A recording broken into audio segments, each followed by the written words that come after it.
Jesús, deseo saber más de su gracia y poder, más de su salvación gozar, más de su dulce amor gustar. Más quiero amarle, más quiero honrarle, más de su salvación gozar, más de su dulce amor gustar.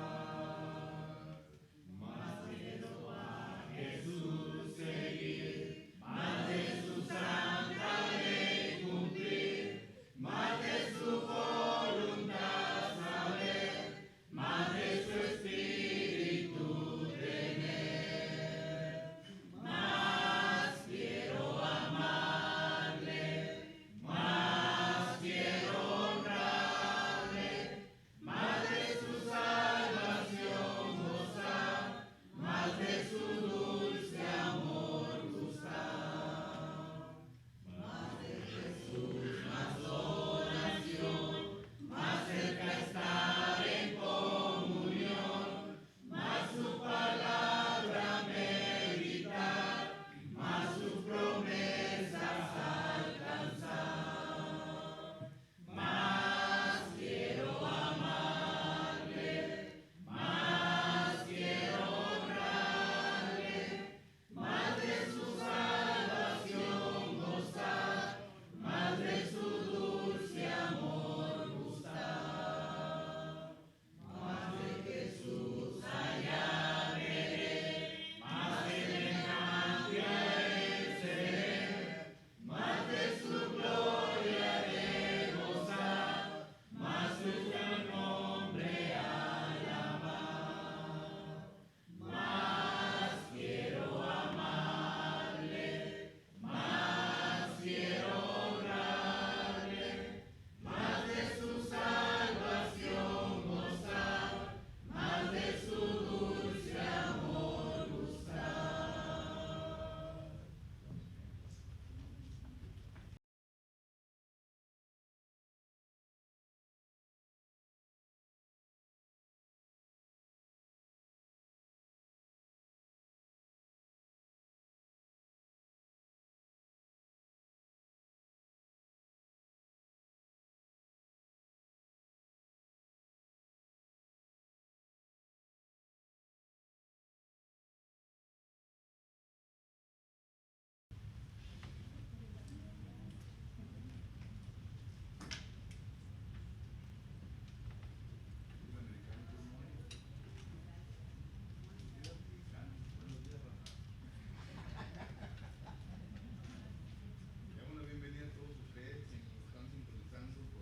Facebook, ahora sí me oyen, ¿verdad?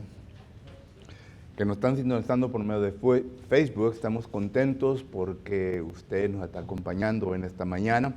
Le ruego pues que tenga su Biblia y su cuaderno para que tome notas ahí listos porque vamos a estudiar o continuar de estudiar el libro de Apocalipsis en esta mañana. Queremos invitarle para que venga y esté con nosotros cuando tenga tiempo, usted y su familia. Queremos conocerle. Si acaso usted es miembro de esta congregación y está recuperándose de alguna enfermedad, pues seguiremos orando por usted y espero que pronto nos podamos ver nuevamente. Para todos ustedes quienes están en distancias largas, bienvenidos también. Y cuando anden por acá, por el Valle de Texas, en Edinburgh, Texas, le invitamos para que venga y esté con nosotros en 4002 East Richardson Road, en la ciudad de de Edinburgh, Texas. Yo vengo de Corpus. De Edinburgh, Texas. Para el resto de ustedes, hermanos, bienvenidos en esta mañana y vamos a prepararnos para la clase de Apocalipsis, capítulo 1. Todavía estamos en el capítulo 1, ¿verdad? Les dije que íbamos a ir lentamente en nuestro estudio del libro de Apocalipsis. Y pues antes de empezar, vamos a tener los versículos de memoria, ¿no?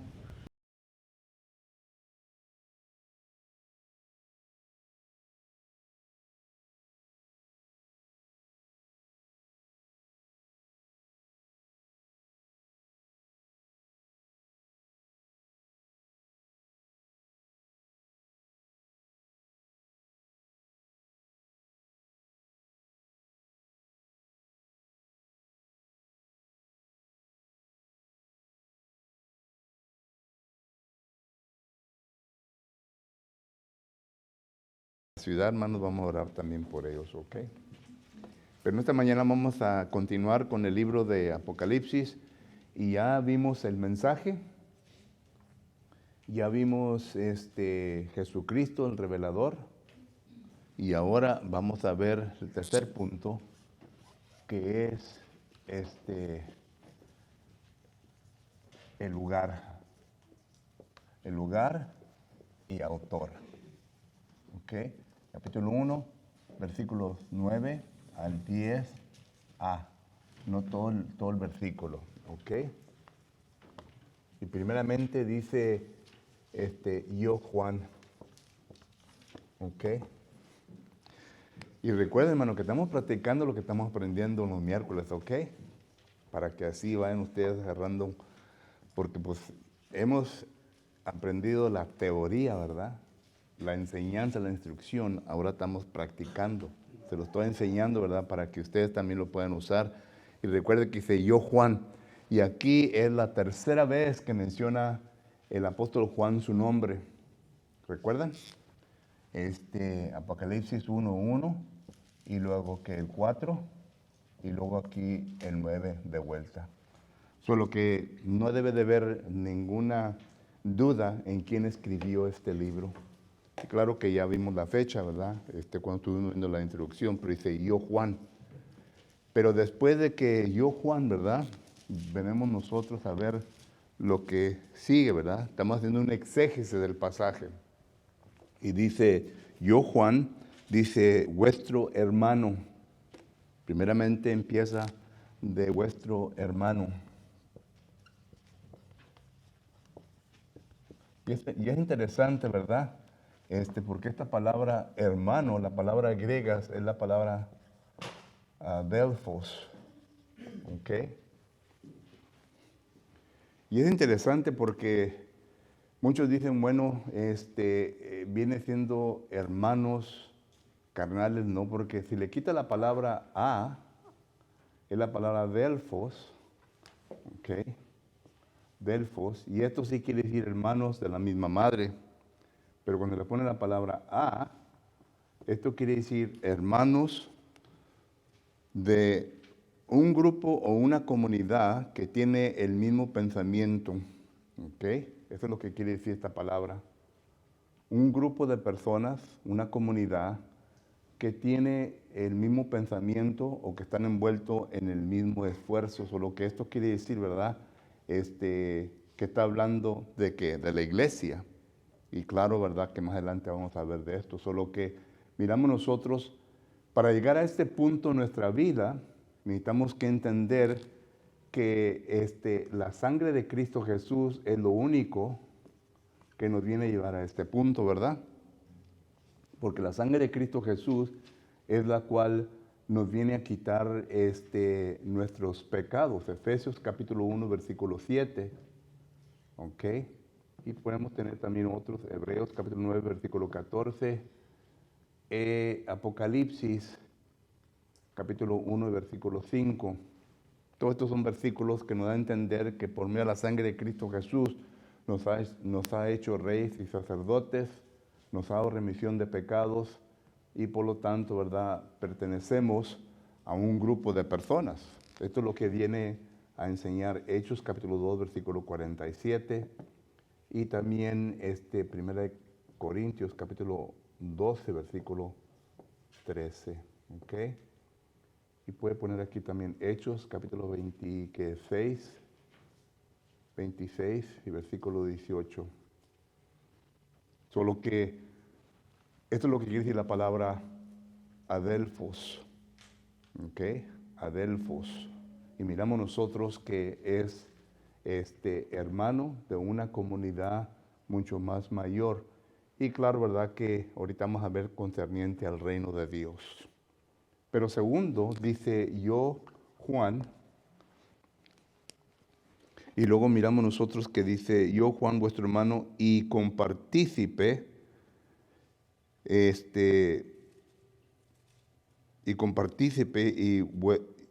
compartícipe vuestros en la tribulación. ¿Ok?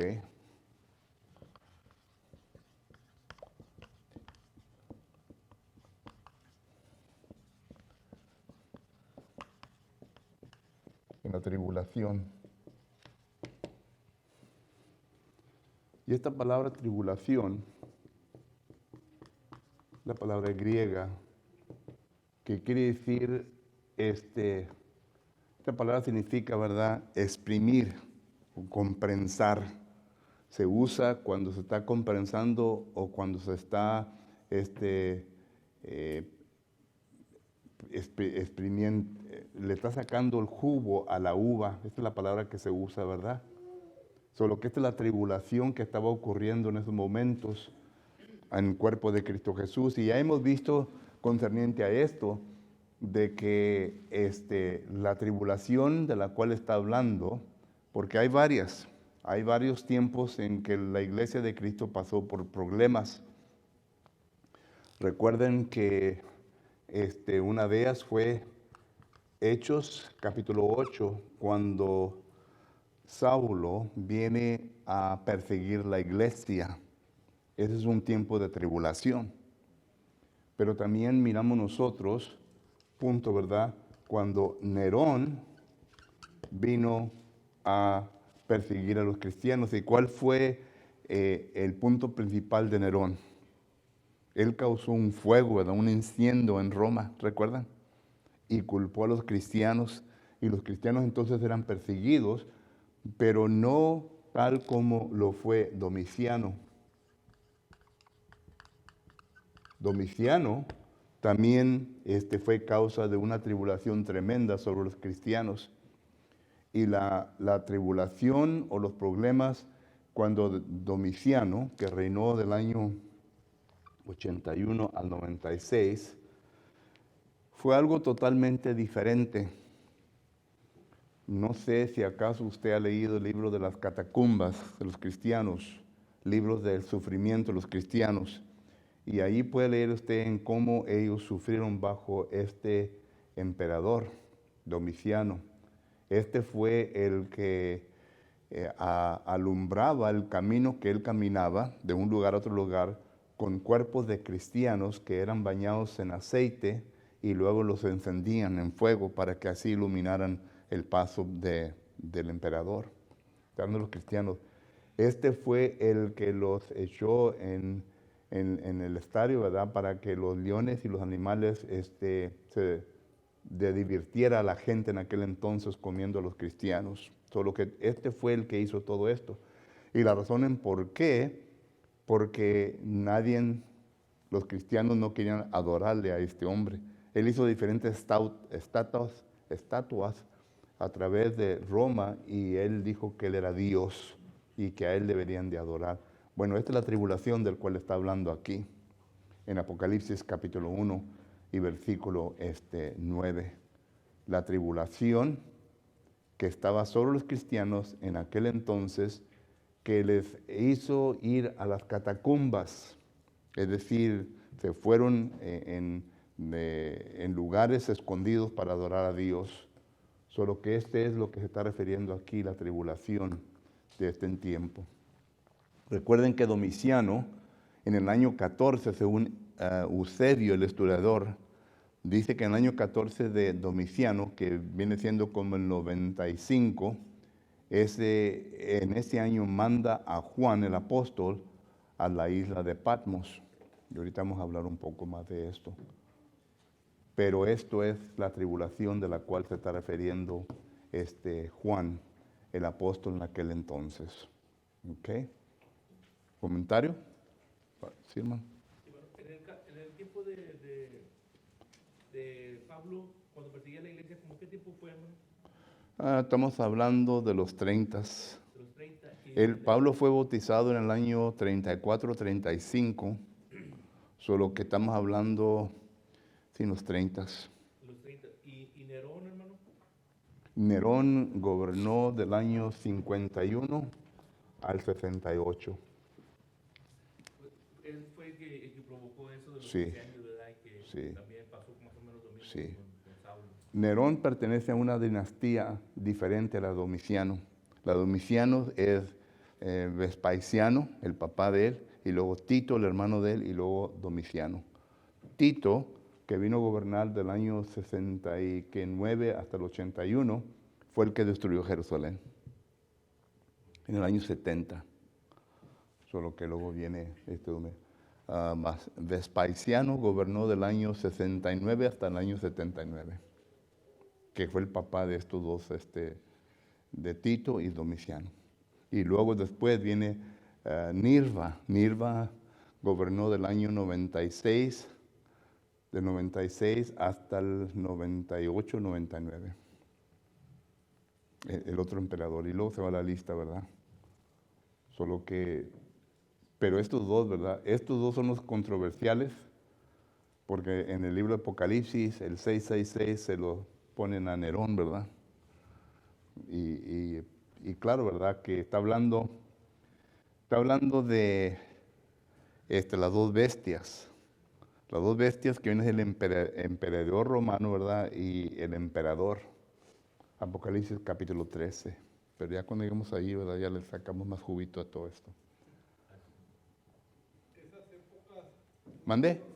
esas épocas no se dormían, ¿verdad? El apóstol Pablo dormía, dormiciaba, porque eran épocas bien difíciles, bien duras, épocas de Nerón, ¿verdad? Sí. Sino que perseguían a los cristianos. En el caso de Pablo, trabajaba por el Sanedrín. El Sanedrín era como la Corte Suprema nuestra, ¿verdad? Pero para los judíos. Y ellos son los que hacían la ley, los que enforzaban la ley judaica. Y Pablo es el que los traeba, como quien dice el sheriff, el marshal, los traeba ahí para que fueran juzgados. Sí. Y por eso cuando viene Tito, ¿verdad?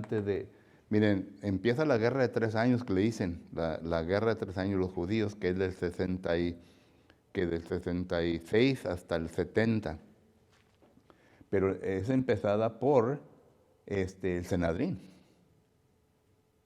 Solo que todo eso, entre los judíos andaban peleando uno con otro, por eso viene Tito, ¿verdad? Y hace todo lo que hace. Pero esto ya estaba profetizado, ¿dónde?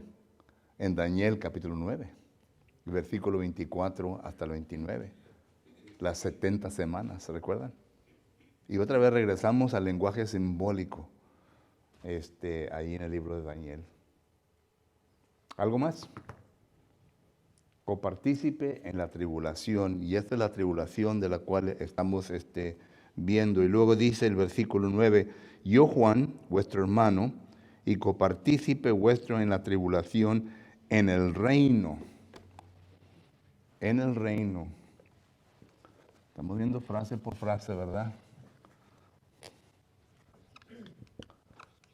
En el reino.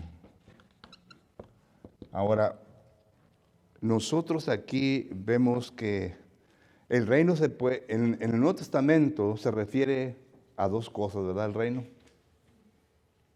¿Recuerdan? El reino primeramente se refiere a la iglesia, ¿verdad? En Mateo capítulo 16 y versículo 18 y 19, note lo que dice la Escritura. En Mateo capítulo 16, versículo 18 y 19. Son versículos importantes porque aquí habla, ¿verdad?, de la iglesia y el reino que se menciona que es la misma cosa. Mateo capítulo 16, versículo 18 dice, yo también te digo que tú eres Pedro y sobre esta roca edificaré mi iglesia. Ahí está la palabra iglesia. Y las puertas del Hades no prevalecerán contra ella. Y a ti te daré las llaves del reino de los cielos. Aquí está refiriéndose a la iglesia como el reino de los cielos. Y todo lo que atares en la tierra será atado en los cielos. Y todo lo que desatares en la tierra será desatado en los cielos. Esto va en conjunto con Mateo capítulo 18, versículo 20. Recuerda cuando estuvimos estudiando el Iségese, que este versículo no están 2 o 3 reunidos. Aquí está hablando que Pedro tenía el poder para atar y desatar. Eso quiere decir para descomulgar también, y es lo que está hablando Mateo capítulo 18. Bueno, ese es otro estudio, ¿verdad? Pero estamos hablando del reino. El reino se viene a referir como la iglesia. El reino es la iglesia. ¿Ok? Y esto lo viene a mencionar en Colosenses capítulo 1 y versículo 13 también. ¿Ok? Colosenses capítulo 1 y versículo 13. Considere pues lo que dice la palabra del Señor ahí. Colosenses capítulo 1 y versículo 13 dice la palabra de Dios lo siguiente, en el cual nos ha librado de la potestad de las tinieblas y trasladado al reino de su Hijo amado. Y claro, ¿verdad? Que eso se refiere a la iglesia. ¿Ok? A la iglesia. Solo que entonces miramos nosotros también que el reino se refiere al cielo. Esto lo miramos en Mateo, capítulo 7, versículo 21 al 23. Mire lo que dice. Mateo capítulo 7, versículo 21, dice la palabra del Señor lo siguiente. Mateo capítulo 7, versículo 21 dice, no todo el que me dice, Señor, Señor, entrará en el reino de los cielos, sino el que hace la voluntad de mi Padre que está en los cielos. Muchos me dirán en aquel día, Señor, Señor, ¿no profetizamos en tu nombre? Y en tu nombre echamos fuera demonios, y en tu nombre hicimos muchos milagros. Entonces les declararé, nunca os conocí, apartados de mí, hacedores de maldad. Aquí está hablando concerniente, ¿verdad?, al cielo. Juicio final y luego al cielo. Solo que miramos nosotros que el reino se refiere a dos cosas en el Nuevo Testamento. Pero aquí se está refiriendo a esto, del cual miramos nosotros aquí. Y esto nos da a entender, hermanos, que número uno, ¿verdad? Nos viene a establecer, número uno, la iglesia ya estaba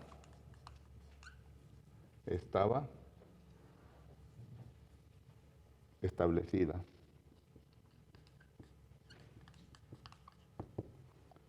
Esto destruye lo que los premialistas vienen a enseñar en Apocalipsis capítulo 20. ¿Ok? Este mismo texto. Los premilenianistas dicen que Apocalipsis capítulo 20 es cuando Jesucristo habrá de regresar y habrá de reconstruir el templo en Jerusalén. O sea que ellos no dicen que la iglesia está establecida, pero este texto lo destruye completamente, donde dice en el reino. Quiere decir que ya estaba establecido. Entonces hacemos la pregunta, ¿cuándo? ¿Cuándo se estableció el reino? Y claro que nos va a dar Hechos capítulo 2 y versículo 1. Porque noten en Mateo capítulo 16 y versículo 18, ahí se está hablando de un punto futuro. Jesucristo dice, voy a establecer mi iglesia. Marcos capítulo 9 versículo 1 está diciendo de que la iglesia se iba a establecer en la generación de aquellos que vivían en aquel entonces. Porque dicen que ninguno de ellos iba a morir antes de que vieran el reino venir en su poder. Marcos 9:1. Entonces miramos nosotros que todo esto apunta para el futuro. Y de Hechos capítulo 2 y versículo 1 ya no se habla de la iglesia como algo futuro, sino que se habla de la iglesia como algo presente. Hechos capítulo 2 versículo 47. Y el Señor añadía ¿qué? Cada día a la iglesia, algo presente. Y luego miramos nosotros que ya en Apocalipsis capítulo 1, versículo 9, Juan está hablando como algo que ya existe. Solo que este pensamiento, este concepto aquí destruye la doctrina del premilenianismo. Por eso digo yo que los detalles cuentan, hermanos. Detallitos chiquitos cuentan porque de esta manera no nos van a hacer que vengamos a aceptar falsa doctrina. Por lo tanto, la doctrina de los despensionalistas, la doctrina de los premilenianistas y de todos aquellos que creen en el rapto y todo esto, ¿verdad? Aquí se destruye. Aquí se destruye. Entonces, Apocalipsis capítulo 20, capítulo 21 y 22 ya se refiere a algo más. No se refiere a lo que ellos han establecido. Y quien lo hizo muy popular fueron los pentecosteses en los años 1980. ¿Recuerdan ustedes de un pentecostés llamado LaHaye, que escribió un montón de libros? Tim LaHaye. Y luego también que está aquí predicando en San Antonio, que se llama John Hagee. Todos esos señores han hecho todo esto popular. Y luego fue cuando también se empezó, recuerdan ustedes cuando se empezó John Baker y otro que pescaron con una prostituta ahí en Louisiana, ¿cómo se llama? ¿Eh? ¿Eh? Sí, Swagger. Ahora está predicando su hijo, ¿verdad? Pues el que le hace así cuando está predicando. Solo que todos esos son los que hicieron popular todo esto, hermanos. Pero pura mentira, porque la Biblia no enseña nada de eso. Solo que dice que en el reino. ¿Ok?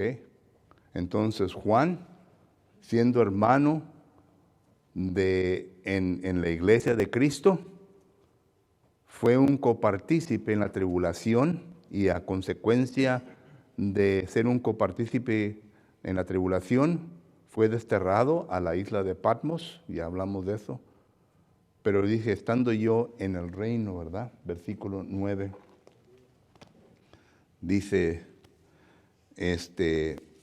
vuestra tribulación en el reino. Y aquí, hermanos, trae el concepto también de que Dios nos ha prometido algo fácil en esta tierra. El cristiano, ustedes tienen que entender que va a sufrir, vamos a sufrir. Miren lo que dice Juan capítulo 16 y versículo 33. En Juan capítulo 16 y versículo 33, si usted piensa de que en la iglesia las cosas van a ser fácil, entonces tiene un mal concepto del cristianismo. Juan capítulo 16, versículo 33, dice la palabra del Señor la siguiente: estas cosas, el último versículo, estas cosas os he hablado, es Jesucristo hablando a sus discípulos, estas cosas os he hablado para que en mí tengáis paz. En el mundo tendréis aflicción, pero confiad, yo he vencido al mundo. Jesucristo le está diciendo a sus discípulos, no piensen que le va a tener fácil, van a tener tribulación. Y así nosotros también, no pensemos que la vida cristiana no va a ser fácil. Y Jesucristo mismo dice en Mateo capítulo 10 que los enemigos que usted va a tener van a ser de su propia familia. De su propia familia. Solo que no esperemos, ¿verdad? Algo simple y fácil, sino que va a estar difícil. Y es lo que la palabra del Señor nos está enseñando, ¿verdad? De que En otras partes también de la palabra de Dios nos enseña que somos considerados soldados. Un soldado es uno que viene a pelear. Pues sí. Y no es que busquemos el pleito, ¿verdad? Porque la iglesia de Cristo se ha considerado en nuestra vida como un grupo pleitista. Pero no somos pleitistas. Somos personas que defendemos la verdad. Hay una diferencia. Si acaso alguien viene y habla falsedad, oye, no nos vamos a quedar callados. Vamos a tener que decir. Y noten que lo primero, ¿verdad? Lo primero que le van a traer a su cara, no, hombre, a esto nomás le gusta pelear. Yo no sé qué tantas veces hemos estado nosotros en estudios con diferentes personas de las denominaciones, y nos han traído a la cara. No, hombre, la iglesia de Cristo nomás le gusta pelear. Y traen esos argumentos porque no tienen nada que decir. Nada. Si lo conocen, pues le van a sacar los trapitos al sol. Y le van a sacar los trapitos al sol y lo van a poner en vergüenza enfrente de toda la gente. Pero la cosa es de que no tienen nada en contra de la verdad. Segunda de Corintios capítulo 13, versículo 8 dice que nadie puede contra la verdad. Pero claro, ¿verdad? Que nuestra vida anterior, ¿ustedes creen que a Pablo no le trajeron eso? Pablo era un matón. Pablo era un perseguidor. Bueno, la Biblia misma lo dice, 1 Timoteo capítulo 1, versículo 3. Noten 3 palabras importantes que Pablo usa aquí para describir su carácter antes de venir a ser cristiano. 1 de Timoteo capítulo 1, versículo 13, dice el apóstol Pablo, 1 Timoteo 1:13 dice, habiendo yo antes sido, ¿qué? Blasfemo, perseguidor, injuriador. Un blasfemo es uno que habla en contra de Dios, en contra de la palabra de Dios. Un perseguidor es uno que anduvo persiguiendo a los cristianos, los puso en la cárcel, los mató. Eso mismo lo describe él en Hechos capítulo 22 y Hechos capítulo 26. Y una persona injuriadora es una persona enojón. Una persona que tiene un temperamento. Y todo eso lo fue Pablo. Pero lo dice por ignorancia. En otras palabras, Pablo era un hombre fuerte de carácter. Y miramos nosotros, ¿verdad?, que ya después de eso se hizo como una ovejita. Ya después de eso, él sufrió bastante. Noten, un hombre que tenía el poder, Noten ahora lo que dice en 2 de Corintios capítulo 11. En 2 de Corintios capítulo 11 y versículo 23 en adelante. Miren ahora lo que está diciendo Pablo. De los judíos 5 veces he recibido 40 azotes menos uno. ¿Te imaginas tú un hombre que antes azotaba, ahora es azotado? 3 veces he sido azotado con vara, 1 vez apedreado, 3 veces he padecido naufragio, 1 noche y 1 día, y he estado como naufrago en el alta mar. Y la lista se sigue yendo. En otras palabras, Pablo aquí está diciendo, yo cuando me convertí en el cristianismo, sufrí bastante. Un hombre que lo tenía todo. Solo que la vida cristiana no es una vida fácil, no es una vida de rosas, una vida que vamos a sufrir. Solo que no espere nada diferente. Y si acaso usted es columna y baluarte de la verdad, es lo que le va a pasar. ¿Verdad? Hermano Epi. Los apóstoles sufrieron, los cristianos sufrieron. Bueno, podemos con el caso de Esteban. La razón por qué sufrieron, porque les decían la verdad. Sí. Lo vemos hoy en día. La gente no quiere escuchar. Sí. Pero el cristiano sufre cuando uno les habla con la verdad. No lo quieren escuchar. Ya. Entonces, recibimos retribución de parte de Ya. la gente. Y por eso fue que Pablo y los apóstoles sufrieron mucho porque predicaban la verdad. Así es. Y no pasa lo mismo a nosotros. Ya. Uno sufre, pero sin embargo yo he platicado con mi familia, la verdad es que tiene que predicar. Ya. Aunque la gente le guste oír la verdad o no. A ese Cristo, conocer la verdad y la verdad, todos se van libres, la verdad de Cristo. Y ahí está la clave, hermano. Tenemos que dar nuestro trabajo, a verdad de Cristo. Ahí. No podemos, como dice sugarcoating, Ya. para la gente, ¿no? La verdad se tiene que predicar y la verdad es la que va a salvar. La gente la va a recibir o la gente la va a rechazar.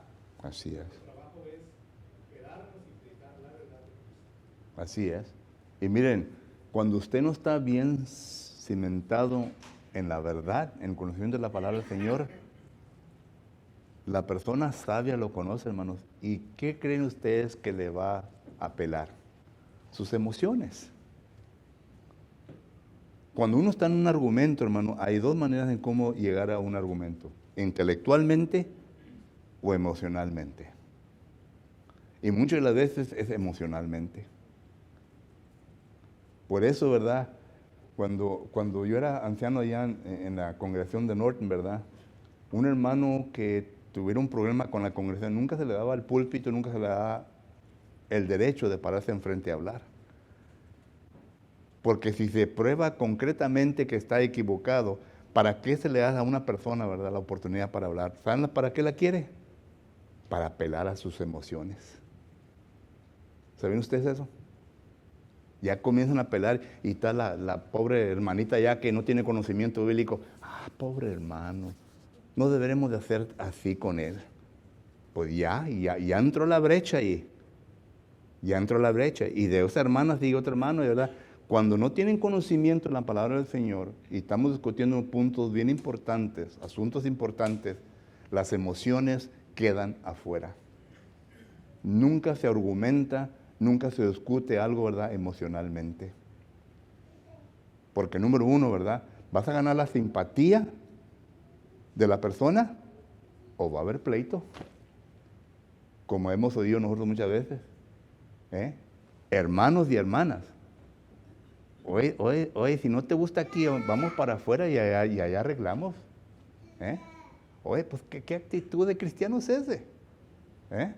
Es que ya se enojó. ¿Y que no hicieron eso los judíos en Hechos capítulo 7 con Esteban? Esteban le predicó la verdad. ¿Y qué pasó con ellos? Estaban nomás los dientes temblando de puro coraje. De puro coraje. Y el coraje, el enojo, hermano, es una emoción. ¿Entendemos eso? Esteban le estaba dando verdad, y aquellos estaban nomás que, hijo, acércate y a ver si no te mato. Y así hay cristianos. Solo que tenemos que tener cuidado. Y por eso se dividen congregaciones. Porque no están bien cimentadas en la palabra del Señor. Y aquellos que están bien cimentados, ¿verdad? Tratan de manejar el asunto de una manera espiritual. Pero en ocasiones, ¿verdad? Las emociones se ganan a la persona. Y luego de repente, ¿verdad? Hermano, ¿quién está a favor? Oye, pues la iglesia no es una democracia. La iglesia no es una democracia que uno va a tomar un voto que sí o no. La iglesia es teocracia. Y la iglesia tiene que hacer lo que Dios diga. No importa que la mayoría diga que no. Y si la Biblia dice sí, es sí. Punto. ¿Mande? Así es. Y por eso, ¿verdad? Por eso pasa lo que pasa, por eso hay problemas entre nosotros. ¿Mano?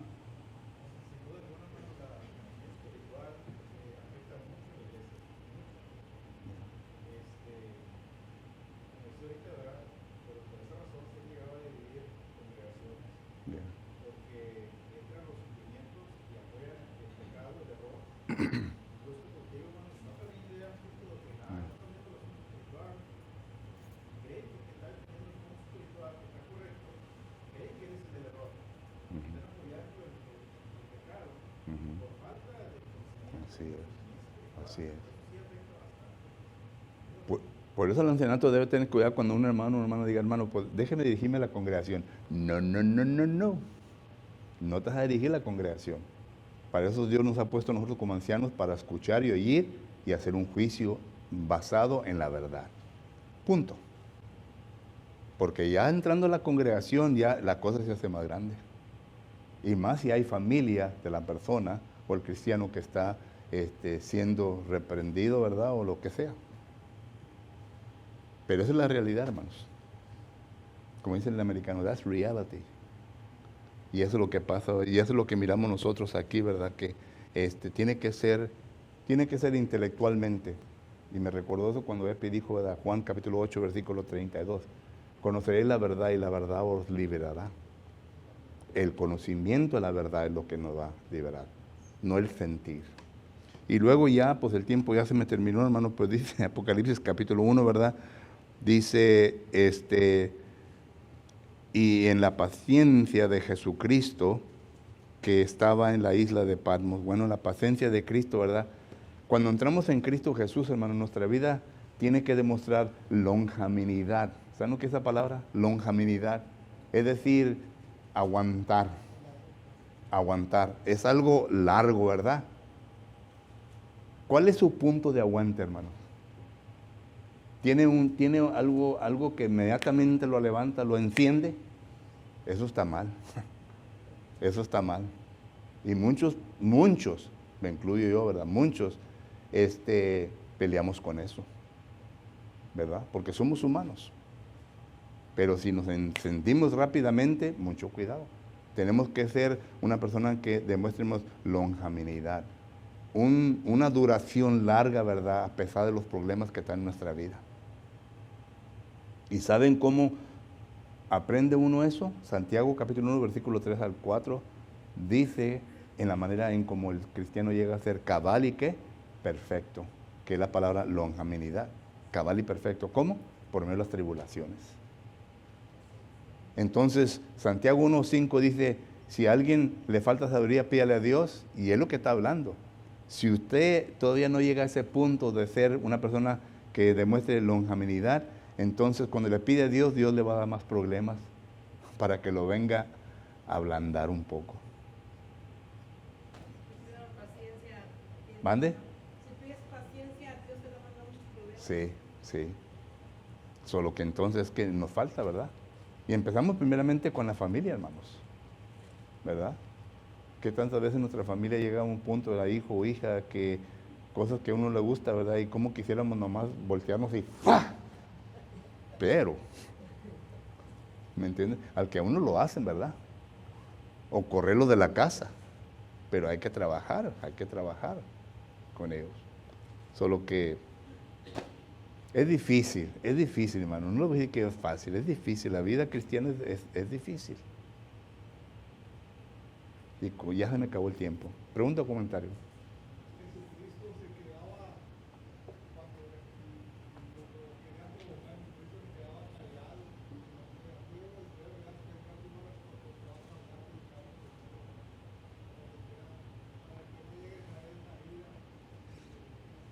Y Satanás lo reconoció. Dice, tú tienes poder para traer un montón de ángeles. Hazlo. ¿Y qué le dice a Jesús? No. Así, la muestra de Jesucristo debe ser la de nosotros.